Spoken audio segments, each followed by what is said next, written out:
ఉమ్మడి శ్రీకాకుళం జిల్లాలో ఎన్నికలకు అన్ని ఏర్పాట్లు పూర్తయ్యాయి.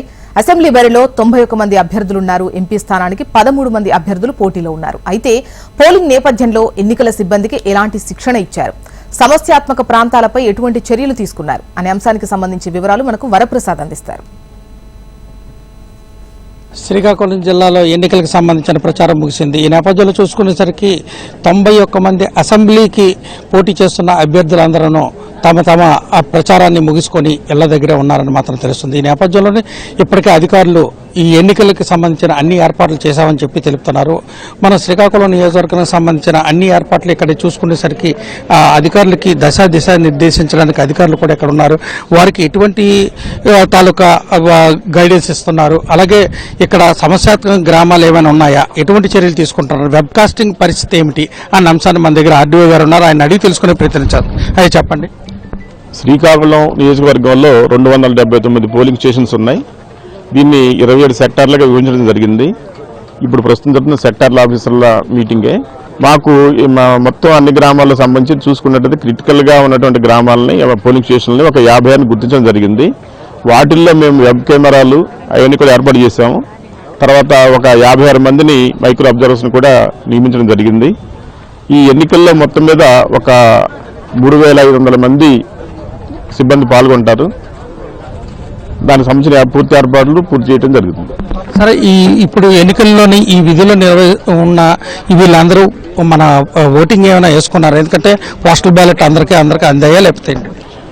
ఈ ఎన్నికల విధుల్లో పాల్గొనే ఉద్యోగస్తులందరికీ కూడాను సుమారు 95% వరకు కూడా పోస్టల్ ఓటింగ్ ఇవ్వడం జరిగింది. 5000 మంది పైచులకు పోస్టల్ బ్యాలెట్లో పాల్గొన్నారు. అలాగే హోమ్ ఓటింగ్ కూడా జరిగింది. తర్వాత ఎసెన్షియల్ సర్వీసుల్లో ఉన్న వాళ్ళు కూడా ప్రత్యేకంగా పోలింగ్ బూత్ పెట్టి వాళ్ళతో కూడా ఓటు వేయించడం జరిగింది. అలాగే ఇతర జిల్లాల్లో పనిచేస్తున్నటువంటి ఇతర జిల్లాల్లో ఓట్లు ఉన్న వాళ్ళకి కూడా ఇక్కడ ఇంటర్ డిస్ట్రిక్ట్ వాళ్ళని కూడా ఇక్కడికి మన ఈ జిల్లాలో పనిచేస్తున్న వాళ్ళకి పోస్టల్ బ్యాలెట్ వాళ్ళతో కూడా వేయించడం జరిగింది. అన్ని విధాల పోస్టల్ బ్యాలెట్ సక్సెస్ఫుల్గా జరిగింది. గతంలో చూసుకునే గార మండలం కొంచెం సమస్యాత్మకంగా మండలం, ఆ మండలంలోని ఎటువంటి చర్యలు తీసుకున్నారు? అదేవిధంగా వాతావరణ శాఖ కూడా వర్షం సూచన ఉన్నదని అంటున్నారు. దానికి ఏమైనా ఏర్పాట్లు చేశారా లేదా? అంటే ప్రతి పోలింగ్ కేంద్రం అనేది పక్కా బిల్డింగ్లోనే ఉంది. అందువల్ల వర్షంతో ఇబ్బంది ఉండదని మేము అనుకుంటున్నాం. అలాగే ప్రతి పోలింగ్ స్టేషన్ ముందు కూడా షేడ్ ఏర్పాటు చేయడం, అంటే షామియానాలు ఇవి ఏర్పాటు చేస్తున్నాం, కుర్చీలు కూడా ఏర్పాటు చేస్తున్నాం. అలాగే డ్రింకింగ్ వాటర్ ప్రాబ్లం లేకుండా అన్ని చోట్ల కూడా ఏర్పాటు చేయడం జరిగింది. ఇక గార మండలంలో సమస్యాత్మక గ్రామాలు అనేది కొంచెం ఎక్కువగా ఉన్నాయి. వాటికి సంబంధించి పోలీసులు ఇప్పటికే అక్కడ మార్చ్ చేయడం జరిగింది, అంటే కవర్ చేయడం జరిగింది. తర్వాత అక్కడ అవేర్నెస్ క్యాంపులు పెట్టడం జరిగింది, స్వీప్ యాక్టివిటీస్ జరిగినాయి. అందువల్ల ఈసారి అలాంటి పరిస్థితి ఉండదని చెప్పి నేను భావిస్తున్నాను.